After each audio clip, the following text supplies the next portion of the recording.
They said she would never fix it. The words were meant to crush her before she even began.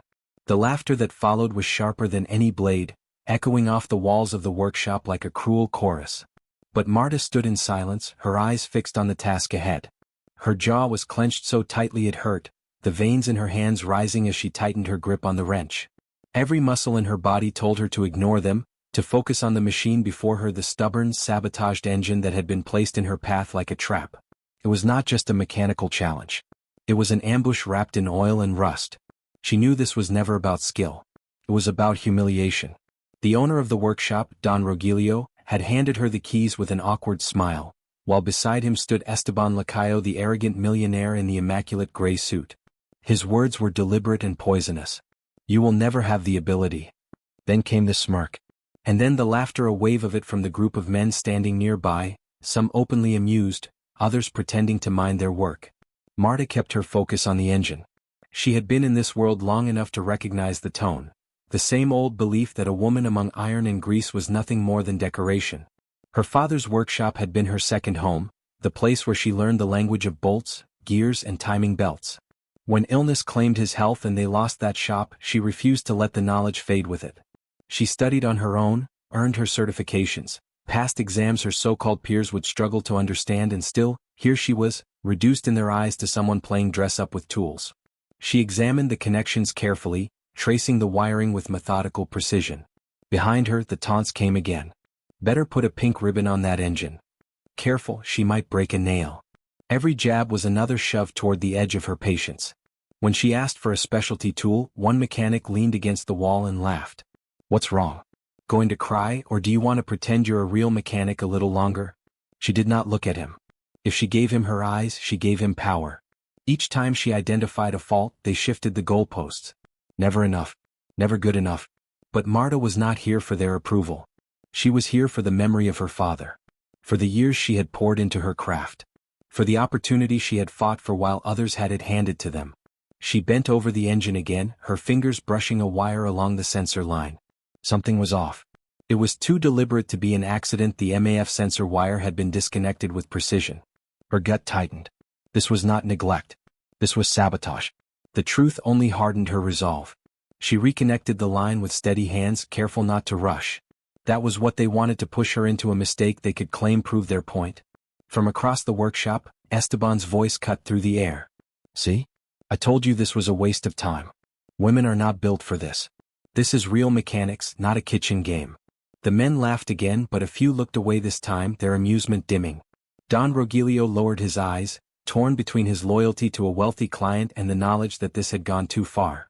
The insults kept coming, and when one mechanic approached under the guise of helping, his real intent was clear. He tried to take the tool from her hands. "Come on, you've wasted enough time." Marta's patience finally snapped, but not into rage. She dropped her voice low and steady, her gaze locking on his. "Do not touch me while I work. Not you, not anyone." The workshop fell silent. For the first time that day, the laughter stopped cold. But Esteban would not allow silence to win. "Enough wasting time. Get her away from that engine." Two mechanics stepped forward, ready to pull her aside.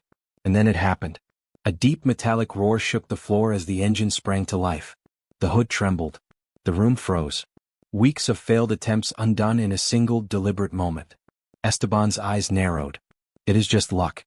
The engine is ruined at its core," he muttered. Marta said nothing. She lowered the hood with measured calm and crossed to the diagnostic station. The scanner flashed its verdict. System stabilized. The sabotage was gone. Don Rogelio swallowed hard. He had known she might be right, but seeing it proven so cleanly left no room for doubt. Esteban, unwilling to admit defeat, threw out one more insult. "What do you want? A medal for fixing something you probably broke yourself?" But this time no one laughed. The room had shifted. From the corner, a young mechanic stepped forward. His voice was small but clear. "I disconnected the sensor. I was told to. I thought it was just a joke." The words fell like a hammer. Shame rippled through the group. Marta looked at him, disappointment heavy in her eyes. "Does it seem funny to ruin someone's work just to mock them?" The young man shook his head, unable to meet her gaze. Before Esteban could reassert control, Don Rogelio's voice rose stronger than it had all day. "Enough. Esteban, this went too far. Marta has more skill and dignity than anyone here, including me. A quiet unease spread through the room.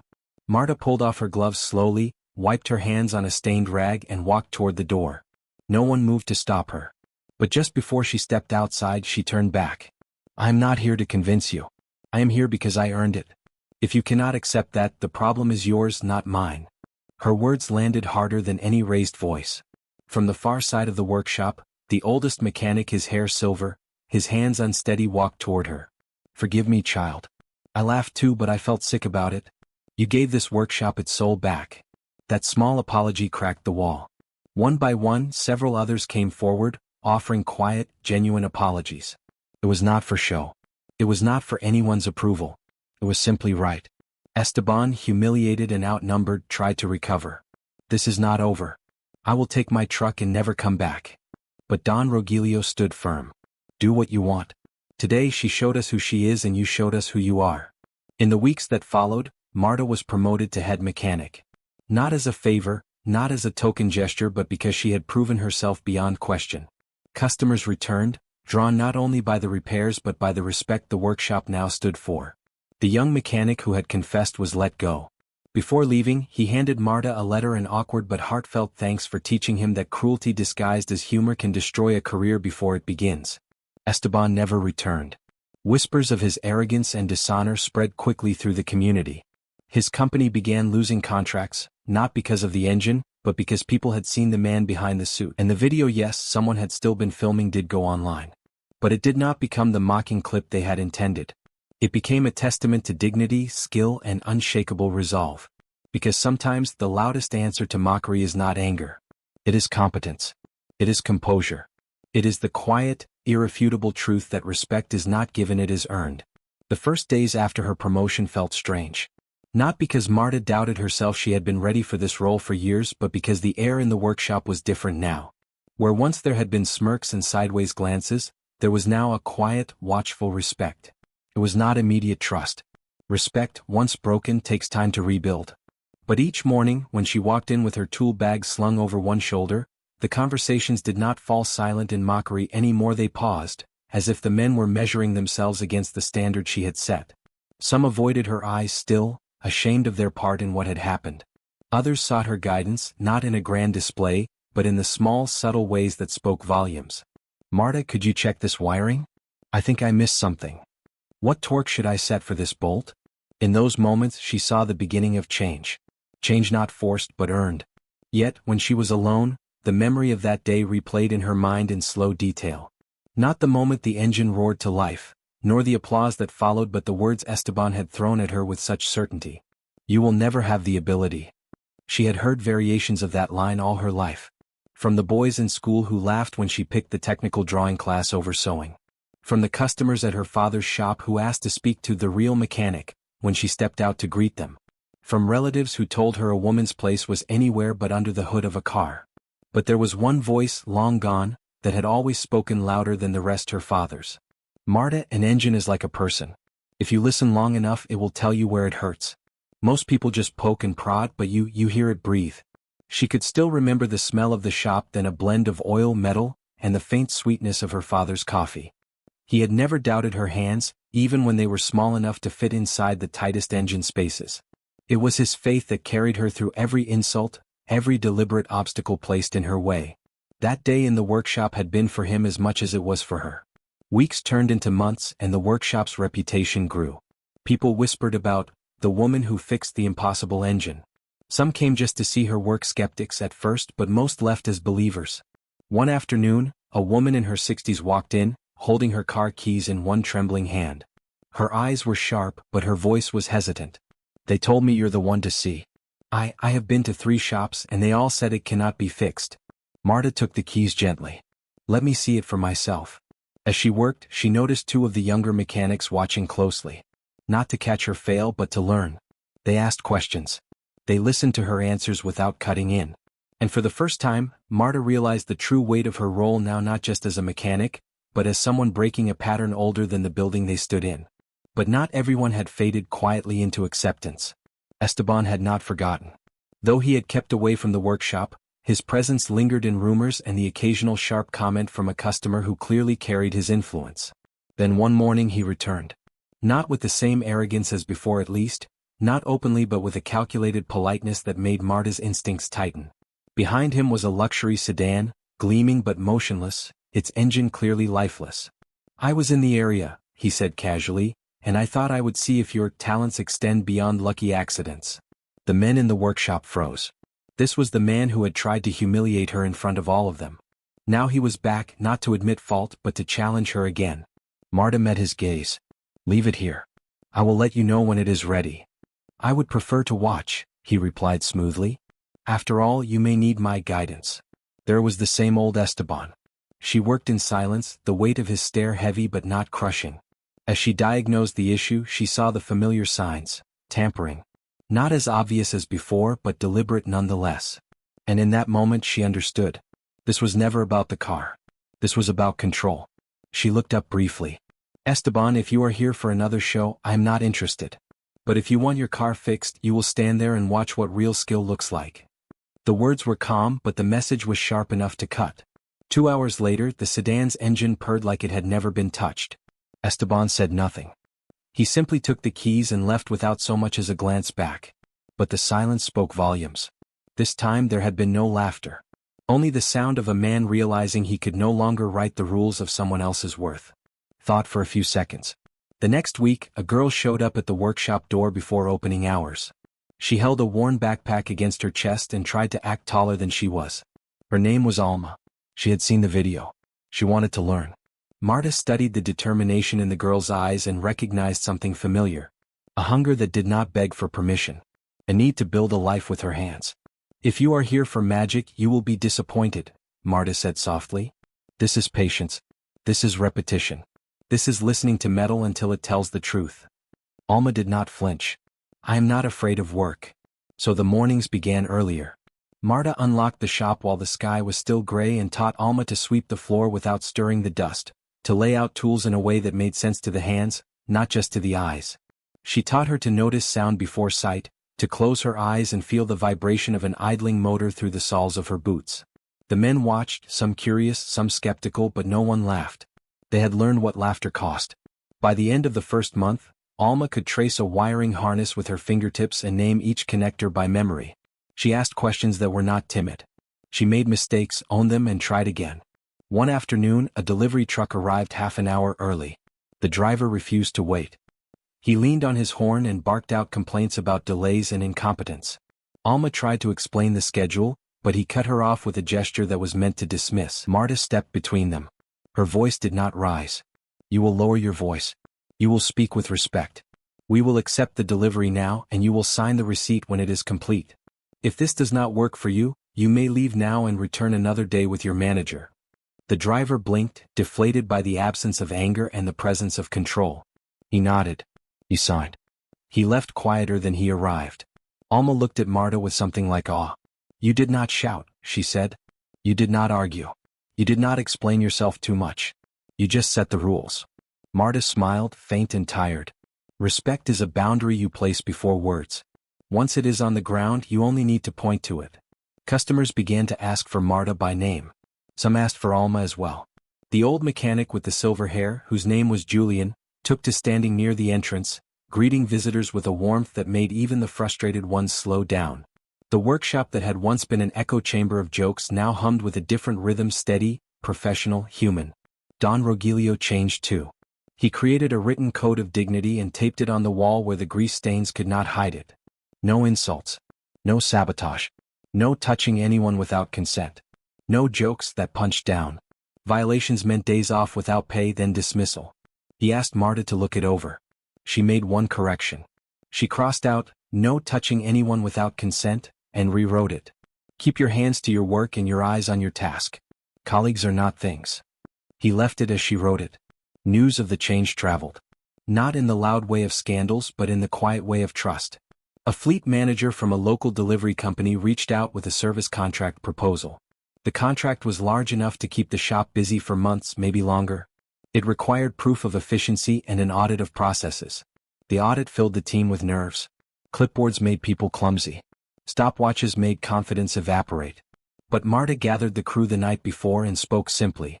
"Do not perform. Do not pretend. Do your work as you do it every day. We will pass because we do not fake skill here. The next morning, the auditors watched the workflow move like a practice conversation. Intake forms completed without missing fields. Inspections done with photographs and annotations. Parts ordered through verified suppliers. Repairs documented with torque values and post-tests. No chaos. No shouting. Only craft. They passed. The contract was signed. The team exhaled as if they had been holding their breath for months. That night, Marta walked home alone under a crisp sky. The city sounds softened as the streets grew smaller, older. She stopped at a closed storefront with a sign that had faded but not disappeared. Her father's name was still painted there, half erased by time. She pressed her palm to the cold glass and closed her eyes. I kept the language, Papa, she whispered. Engines still speak. I still listen. Not everyone wanted to hear. Esteban did not. His pride had cracked but not broken. Where dignity could have entered, resentment took root. He began to suggest in quiet circles that the workshop's success was a novelty, a fad, a story blown out of proportion by sentiment. He hinted that their standards could not last under pressure, that a single storm would strip the paint from their new veneer. When the Chamber of Commerce announced a forum on local enterprise, he volunteered to moderate a panel. He invited Don Rogelio. He did not invite Marta. The morning of the forum, the workshop buzzed with preparations for the fleet's first inspection cycle. Marta adjusted schedules, checked inventory, and assigned teams. Just as she was about to start the day's first diagnostic, a delivery boy arrived with an envelope. It contained one ticket. No note. Front row. She stared at it for a moment. Then she handed the morning's tasks to Julian and told Alma to shadow him. She washed her hands, put on a clean jacket, and walked to the forum. The hall was bright and over-air conditioned. Business suits. Glossy brochures. Coffee too bitter for comfort. Esteban stood on stage, polished as ever, guiding the conversation about leadership and efficiency. When it was time for questions, Marta stood. Her voice carried without strain. If leadership means using someone's craft as the stage for your ridicule, what do you call that? If efficiency means cutting dignity to save time, what do you call that? If success requires silence from those who do the work, who are you building the success for? The room shifted. Some people straightened in their seats. Some looked at the floor. Esteban's smile tightened. This is not the place for personal grievances, he said. We are speaking of systems, not of feelings. Dignity is not a feeling, Marta replied. It is a standard. Without it, your systems are hollow. There was no applause. But there was attention, the kind that bends outcomes. A woman from a manufacturing firm approached her afterward and asked for a card. So did a logistics manager. So did two small business owners who had no fleet contracts to offer, but who spent their own money and time on keeping old cars alive. Esteban watched each handshake. He said nothing. But he understood, finally, that influence had shifted by degrees that he did not control. The next test arrived without announcement. A storm rolled in overnight and knocked out power across half the city. The fleet had deliveries due at dawn. Generators hummed in the distance, but the workshop's generator refused to start. No power meant no lifts, no diagnostics, no automated inventory checks. Panic hovered. Old habits threatened to return. Someone was about to shout. Marta raised a hand. We will not feed fear, she said. We will return to first principles. She split the crew into teams. Manual jacks for inspections. Handheld lights for undercarriage checks. Paper logs for intake and outflow. One team on the generator. One team on critical repairs. Alma with her, moving from bay to bay, checking torque by feel when the instruments failed. The storm hammered the roof like a drum. Water pooled near the threshold, and Julian moved sandbags without being asked. By the time the sun broke through the cloud cover, 4 trucks rolled out on schedule. The generator sputtered to life. The inventory was updated by hand and then keyed into the system once the lights returned. The fleet manager arrived at noon with a look of surprise. How did you keep the schedule? Marta wiped sweat from her temple with the back of her wrist. We remembered who we are when the lights go out. He nodded, a slow smile forming. He extended the contract for another year on the spot. That evening, the team gathered around the workbench with cups of cheap soda and 2 sweet pastries. Not a party. Pause. A moment to mark the fact that competence had held when conditions turned difficult. Julian cleared his throat. I want to say something, he began, his voice unsteady. I spent years pretending that jokes were just jokes, that the old ways were harmless. But I was wrong. I let fear dress up as tradition. I let comfort disguise itself as wisdom.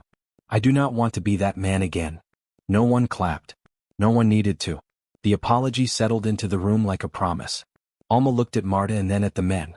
Can I say something too? They turned to her. I wanted to learn how to fix engines so I could take care of my mother's car. I stayed because I found something I did not expect. I found a place that does not punish you for being who you are while you learn. I want us to protect that. Every day. Marta nodded, pride warm and heavy in her chest. We will, she said. That is the work beneath the work. Weeks later, a letter arrived addressed to Marta. There was no return address. Inside was a short note in a careful hand. I was the one who disconnected the sensor. I was angry at you for being brave where I was not. I lost my job because of what I did. I am working nights and taking classes during the day. I think I want to come back to this craft clean if I have the chance. Thank you for not hating me. Marta read the note twice. She placed it in a drawer with invoices and warranty slips and a few old photos of her father smiling into a camera he did not know how to hold. She did not write back because there was no address. But she kept the letter as a reminder that even those who harmed you can choose a different path. Redemption is not owed, but it is real. One morning, as the city warmed into summer, a familiar figure appeared in the doorway. Esteban. No suit jacket this time. No entourage. Just a man holding a folder too tightly. Marta felt the air in the room sharpen, but she kept her tone even. How can we help you? He approached the counter and placed the folder down. Inside were documents, legal and precise. His company had lost a transportation contract due to safety failures and audit irregularities. He was fighting the decision, but the evidence was heavy.